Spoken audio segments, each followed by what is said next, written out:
الحمد لله نحمده ونستعينه ونستغفره ونؤمن به ونتوكل عليه ونعوذ بالله من شرور أنفسنا ومن سيئات أعمالنا من يهده الله فلا مضل له ومن يضلل فلا هادي له ونشهد أن لا إله إلا الله وحده لا شريك له ونشهد أن سيدنا وسندنا وحبيبنا وشفيعنا ومولانا محمدا عبده ورسوله أما بعد فقد قال الله تبارك وتعالى في القرآن المجيد والفرقان الحميد فأعوذ بالله من الشيطان الرجيم بسم الله الرحمن الرحيم إن عدة الشهور عند الله 12 شهرا في كتاب الله يوم خلق السماوات والأرض منها 4 حرم ذلك الدين القيم فقد قال النبي صلى الله عليه وسلم اللهم بارك لنا في رجب وشعبان وبلغنا رمضان صدق الله ومولانا العلي العظيم وصدق رسوله النبي الكريم ونحن على ذلك لمن الشاهدين والشاكرين والحمد لله رب العالمين. سبھی عقیدت و محبت میں درود شریف پڑھیں. اللهم صل على محمد وعلى آل محمد كما صليت على إبراهيم وعلى آل إبراهيم إنك حميد مجيد. اللهم بارك على محمد وعلى آل محمد كما باركت على إبراهيم وعلى آل إبراهيم إنك حميد مجيد.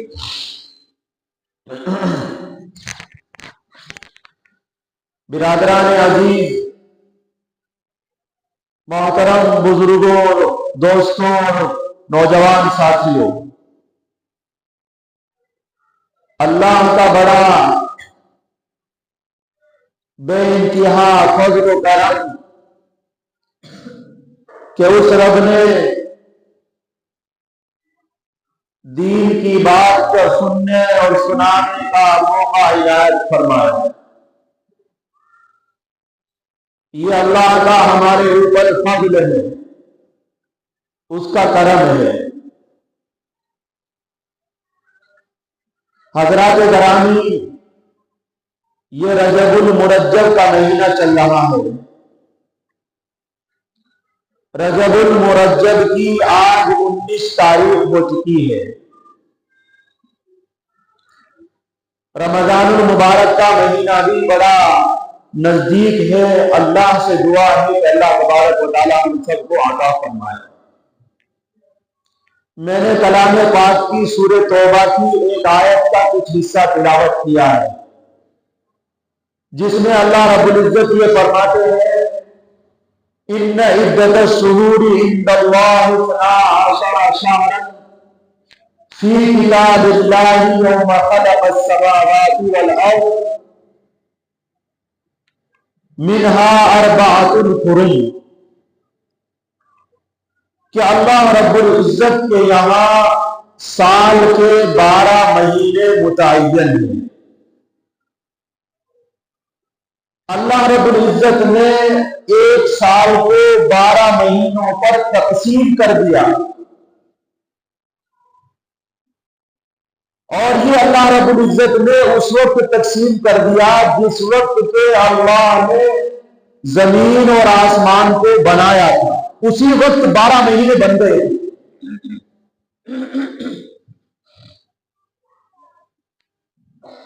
ان 12 مہینوں میں 4 مہینے حرمت والے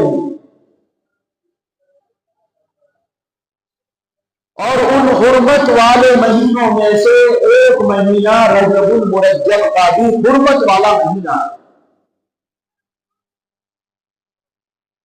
حرمت اور عزت کا مہینے کا مطلب یہ ہے کہ مذہب اسلام سے پہلے بھی ان 4 مہینوں کی بڑی قدر کی جاتی تھی اور بڑا عزت تھی، بڑا احترام تھا ان 4 مہینوں کا۔ ان 4 مہینوں میں عرب کے اندر یہ دستور تھا کہ جب یہ 4 مہینے آیا کرتے تھے رجب المرجب کا، اور اس کے علاوہ اور 3 مہینے ہیں میں آپ کو بتاؤں گا، ان میں وہ لوٹ پاٹ نہیں کرتے تھے، چوری نہیں کرتے تھے، قافلوں کو لوٹنا بند کر دیا کرتے تھے اگر یہ مہینہ حرمت والے مہینے آ جایا کرتے تھے۔ اور لڑائیاں جو عرب کے اندر ایک عام دستور بنا ہوا تھا کہ سال بھر اور کئی سال 2 خاندانوں میں لڑائی جو ہوتی تھی، ان لڑائیوں کو ان مہینوں کے احترام کی وجہ سے اگرچہ زمانہ جاہلیت میں لوگ رہتے تھے لیکن ان مہینوں کا اتنا احترام کرتے تھے کہ ان میں لڑنا بالکل بند کر دیا۔ تو مسلمانوں، ہمیں چاہیے کہ ہم بھی ان 4 مہینوں کا احترام کریں، جس میں رجب المرجب کا مہینہ غفلتوں میں گزر گیا ہے، اور اس کے علاوہ ذی قعدہ کا مہینہ ہے، ذی الحجہ کا مہینہ ہے، اور محرم میں 3 مہینے لگاتار ہے، اور بیچ میں ایک مہینہ ہے رجب المرجب کا جس کی 19 تاریخ آج ہو چکی ہے، ہو رہی ہے۔ ہمیں کیسے احترام کرنا چاہیے ان مہینوں کا؟ ان مہینوں میں ہمیں چاہیے کہ ہم نیکیوں میں اضافہ کریں، نیکیوں میں اضافہ کریں، اور ان مہینوں میں ہمیں نوافل بڑھانے دینے چاہیے۔ مثال کے طور پر اگر ہم 5 وقت کی نماز پڑھتے ہیں تو کچھ نفل بھی پڑھیں، تہجد کی نماز ہے، اشراق ہے، چاشت ہے، اوابین ہے، یا صلاۃ التوبہ ہے، صلاۃ الشکر ہے، صلاۃ الحاجت ہے، یا ہم روزانہ 1 پارہ پڑھتے ہیں پورے سال میں، اس میں 1 پارہ اور بڑھا دیں، ہم تسبیح روزانہ صبح شام کی 3 پڑھتے ہیں تو اور زیادہ لا الہ الا اللہ کی بڑھا دیں، استغفار کی بڑھا دیں، درود شریف بڑھا دیں۔ کہنے کا مطلب یہی ہے کہ ان مہینوں کا احترام مسلمانوں کو کیسے کرنا چاہیے؟ اپنی نیکیوں میں اضافہ کریں، کلام پاک کی تلاوت کو بڑھائے، تسبیحات پڑھائے، اور اللہ کے رسول صلی اللہ علیہ وسلم تو اس مہینے میں کثرت سے روزے رکھتے تھے، کتنا احترام تھا۔ سردیوں کا زمانہ چل رہا ہے، بتاؤ ہم میں سے کتنے لوگ ایسے ہیں جو روزے رکھتے ہیں؟ اللہ کے رسول صلی اللہ علیہ وسلم نے فرمایا کہ جو میری سنت کو اس زمانے میں زندہ کرے گا جس میں فساد اور فتنے ہوں گے، فَلَهُ أَجْرُ مِئَةٍ شَهِيدٌ، اسے 100 شہیدوں کا ثواب ہے۔ اللہ کے رسول صلی اللہ علیہ وسلم 3 اور جمعرات کا روزہ رکھتے، یہ ہمارے نبی کی سنت، لیکن آج اس سنت کا ہمارے اندر کوئی اہتمام نہیں۔ اللہ ہم سب کو اس کی توفیق عطا فرمائے۔ اور میں آپ کو بتاتا چلوں کہ اللہ کے رسول صلی اللہ علیہ وسلم ان پیر اور جمعرات کے روزے اس لیے رکھتے تھے کہ اللہ رب العزت کی بارگاہ میں پیر اور جمعرات کو بندوں کے اعمال پیش ہوتے۔ نبی کریم صلی اللہ علیہ وسلم یہ کہا کرتے تھے کہ میرے اس حال میں اللہ کے پاس اعمال جائے پیر اور جمعرات کو کہ میں روزے دار ہوں، لیکن پیر اور جمعرات کو ہمارے اعمال کس انداز میں جا رہے ہیں؟ الامان والحدیث، اللہ ہی معاف فرمائے، نہیں تو ہم نے اپنی اللہ کو دکھانے کے لیے، اللہ کو راضی کرنے کے لیے کوئی ایسی جدوجہد نہیں کر رہے ہم جس سے ہم اللہ کو راضی کریں۔ میرے بھائیوں، بزرگوں، مسلمانوں، یہ مہینہ بڑا احترام کا رجب المرجب کا مہینہ بڑا احترام کا مہینہ، اور اللہ کے رسول صلی اللہ علیہ وسلم پیر اور جمعرات کے علاوہ مہینے کی 13، 14 اور 15 تاریخ کو بھی روزے رکھتے ہیں۔ ہم کم از کم مہینے میں 2 دن تو یہ اس لیے رکھتے تھے رجب المرجب کے مہینے میں، بلکہ ہر مہینے میں، اور رجب کے مہینے میں کثرت سے روزے اس لیے رکھتے تھے تاکہ رمضان المبارک کا جو مہینہ ہے، رمضان المبارک کا جو مہینہ ہے، اس کے لگاتار روزے رکھنے ہیں 30 دن، اور وہ فرض ہے۔ یا ایھا الذین آمنوا کتب علیکم الصیام کما کتب علی الذین من قبلکم، اے مسلمانوں، اے ایمان والو، تمہارے اوپر رمضان المبارک کے مہینے کو روزے کو فرض قرار دیا گیا۔ وہ مہینہ 29 کا ہو یا 30 کا ہو، لگاتار روزے رکھیں۔ جو لوگ سال میں دن میں 4 مرتبہ کھا رہے ہیں، 5 مرتبہ کھا رہے ہیں، وہ شروع کا روزہ رکھیں گے جب رمضان کا، تو حالت خراب ہو جائے گی۔ اگر پہلے سے عادت ہوگی پیر اور جمعرات کے روزے رکھنے کی، مہینے میں 2 روزہ رکھنے کی، 4 روزے رکھنے کی، تو رمضان المبارک کے مہینوں کا کوئی پریشر نہیں ہوگا، عام حالت میں رکھنے گے آپ مزے میں۔ ایک اللہ کے رسول صلی اللہ علیہ وسلم اس مہینے کا چاند دیکھتے ہی ایک دعا کا 12 ورد کیا، جس کو میں نے خطبے میں پڑھی ہے، کس کے جمعے میں بھی آپ کو بتایا تھا، اور مولانا انعام اللہ صاحب قاسمی دامت برکاتہم آئے تھے، انہوں نے بھی اس بات کی میرے توجہ دلائی تھی، لیکن ہم نے کتنے ایسے ہیں جنہوں نے اہتمام کیا ہے، یاد کری ہو، بس سنتے ہیں اور وہ دعا یاد کر لیں، اللہم بارک لنا فی رجب و شعبان وبلغنا رمضان۔ چھوٹی سی دعا، اور ترجمہ اس کا یہ، اللہ رجب کے مہینے میں برکت عطا فرما دیجیے، اور شعبان کے مہینے میں برکت عطا فرما دیجیے، اور میری عمر کو اتنا لمبا کر دیجیے کہ مجھے رمضان مبارک کا مہینہ مل جائے۔ یہ دعا ہے، اس دعا کا اہتمام بچے بھی، بڑے بھی، عورتیں بھی گھروں میں بتائیں۔ عورتوں کو شوق ہوتا ہے دعا پڑھنے کا، انہیں دعاؤں کو مانگنے کے شوق ہوتے ہیں، ایسی دعا بتانی چاہیے تاکہ ہماری ماں بہنیں گھروں میں رمضان میں بیمار نہ پڑ جائے۔ اگر اس دعا کا اہتمام ہوگا تو میرے بھائیوں، بزرگوں، آپ رمضان المبارک کا مہینہ آپ کے لیے بالکل آسان ہو جائے گا، بیمار نہیں ہوں گے، کسی طرح کا کوئی دکھ نہیں ہوگا، گھر میں جو اخراجات ہے اللہ ان 2 مہینوں میں اس کی اتنی برکت عطا فرمائے گے، پورے رمضان کی برکت اللہ رب العزت اور خرچہ آپ کو شعبان تک عطا فرمائے گا۔ بہت سے لوگ سوچتے ہیں کہ جی میرا تو بڑا اچھا کاروبار ہے، مجھے ضرورت کیا ہے برکت کی؟ نہیں، برکت وہ چیز ہے کہ اللہ تبارک و تعالی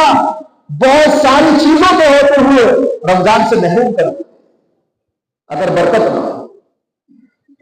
بہت سارے ایسے لوگ ہوتے ہیں جو رمضان المبارک کے مہینے کے آنے کے پہلے ہی دنیا سے رخصت ہو جائے، ایسا ہی ہوتا ہے۔ تو اس دعا کے پڑھنے کی برکت سے اگر خدا نہ خواستہ دنیا سے جانے کا وقت آ جائے رمضان سے پہلے، اللہ رب العزت اس کو رمضان المبارک کے روزے، تراویح، تہجد، شب قدر پورا ثواب اس کو عطا فرما دے کہ میرے بندے نے دعا مانگی تھی، میں نے اس کی دعا قبول کر لی تھی۔ بندہ کہتا ہے مولا میں نے تو رمضان کے روزے رکھے بھی نہیں ہے، میں نے تراویح نہیں پڑھی ہے، میں نے دعائیں نہیں مانگی ہے، اللہ کہتے ہیں نہیں، ہمیں اس کی ضرورت نہیں ہے، ہم تو بندے کے دل سے واقف، ہم تجھے ایسے ہی دے دیں گے، تو نے اس میں جو دعا مانگی۔ یہ ہے اتباع سنت۔ ان چیزوں کو کرنے کی ضرورت ہے۔ اور میرے بھائیوں، اس مہینے میں ایک خاص بات اور ہے جس کو علماء کرام، مفسرین اعظام، محدثین اعظام جس کو بتاتے ہیں کہ اس مہینے میں ایک خاص واقعہ پیش آیا جس کو معراج کہتے ہیں۔ اللہ کے رسول صلی اللہ علیہ وسلم کو اس مہینے میں روایتوں کے مطابق 27 رجب المرجب کو معراج کا سفر کا واقعہ پیش آیا، اور اللہ رب العزت نے یہ معراج کا جو سفر میرے اور آپ کے پیغمبر حضرت محمد صلی اللہ علیہ وسلم کو جو عطا ملا ہے، کسی بھی انسان کو دنیا میں نہیں دیا تھا۔ یہ سفر صرف ایک ہمارے نبی، اور کس وقت پیش آیا ہے واقعہ؟ یہ اس وقت پیش آیا جس وقت اللہ کے رسول صلی اللہ علیہ وسلم کے گھر میں 3 مہینے چولہا نہیں چل رہا تھا، بالکل غریب غربت کی حالت، لوگ صحابہ کو مار رہے تھے مکے کے اندر، فقیر ابو فقیہہ کے کئی ہاتھ توڑ دیے جاتے ہیں اسی مہینے میں۔ اور ان دنوں میں جس وقت اللہ کے رسول صلی اللہ علیہ وسلم کو معراج کا سفر پر جانا ہوا، اس وقت یہ واقعہ پیش آ رہے تھے، کہیں سمیہ حضرت سمیہ رضی اللہ تعالیٰ عنہ کو شہید کر دیا جاتا ہے، اور کہیں بلال حبشی رضی اللہ عنہ اوپر کوڑے برسائے جاتے ہیں، اور کہیں کسی کے ہاتھ توڑ دیے جاتے ہیں، کسی کے پاؤں توڑ دیے جاتے ہیں۔ یہ اس وقت پیش آیا۔ اللہ کے رسول صلی اللہ علیہ وسلم کو اللہ نے اعلان فرما دیا کہ معراج کے سفر کا انتظام میری ذمہ داری، مکے کے در یتیم کی جوتیاں میرے عرش کے اوپر ہوں گی، اور میں وہ سفر عطا فرماؤں گا جس میں مسجد حرام سے لے کر مسجد اقصی تک، اور مسجد اقصی کے پھر 7ویں آسمان کے اوپر نبی کریم صلی اللہ علیہ وسلم کو معراج کا سفر ہوا، اور پھر مسجد اقصی میں 27 رجب المرجب کو جو واقعہ پیش آیا، اسی میں امام الانبیاء کا لقب ملا۔ امام الانبیاء، سید المرسلین کے سارے نبیوں کے امام بنائے گئے میرے اور آپ کے نبی صلی اللہ علیہ وسلم۔ تو میرے بھائیوں، وقت اجازت نہیں دیتا میں آپ کو معراج کی کچھ جھلک اور کچھ واقعات آپ کے سامنے رکھتا۔ کہنے کا مطلب یہ انشاءاللہ اگلے دنوں میں آپ کے سامنے معراج کے سفر کی کچھ مختصر سی نشاندہی آپ کے سامنے آ جائے گی۔ کہنے کا مطلب یہ ہے کہ اس مہینے کا احترام، اس میں نیکیوں میں اضافہ، ایسے زندگی نہ گزارو۔ دیکھو، جب سیزن آتا ہے تو لوگ اپنی محنت کو بڑھا لیتے، آم کا سیزن آتا ہے، گیہوں کا سیزن آتا ہے، جتنے بھی کاروبار ہوتے ہیں سیزن آتا ہے ہر چیز کا، وہ لوگ اپنی دکانوں کے ٹائم بڑھا لیتے ہیں، لوگ اپنے اوقات بڑھا لیتے ہیں، لوگ اوور ٹائم لگانا شروع کر دیتے ہیں۔ تو میرے بھائیوں، اب یہ سیزن رمضان کا جو آنے والا ہے، اس سے پہلے ہم تیاری کریں کہ کچھ نہ کچھ نیکیوں میں اضافہ، تاکہ رمضان میں اضافہ کرتے ہوئے ہمیں بھاری نہ لگے، ہمیں بوجھ نہ لگے۔ تو اس کے لیے ہمیں چاہیے کہ تسبیحات پڑھائیں، درود شریف پڑھے، زیادہ استغفار پڑھے، 2 پڑھتے ہیں تو 4 کر لے، قرآن کریم کا پارہ 1 پڑھتے ہیں تو 1.5 کر لے، 1.25 کر لے، 2 کر لے، ہم 5 وقت کی نماز پڑھتے ہیں تو تہجد کا اضافہ کر لے، اشراق، اوابین، کوئی سی نماز ایک نفل کی پڑھا، دعاؤں میں اضافہ کرے، اور ہر دعا میں آپ اللہم بارک لنا فی رجب و شعبان وبلغنا رمضان اس کو ضرور مانگے، اس کو لکھے، نوٹ کرے اور یاد کرے، انشاءاللہ یہ آپ کو کام آئے گی۔ اللہ تعالیٰ ہم سب کو کہنے سننے سے زیادہ عمل کرنے کی توفیق نصیب فرمائے۔ الحمدللہ۔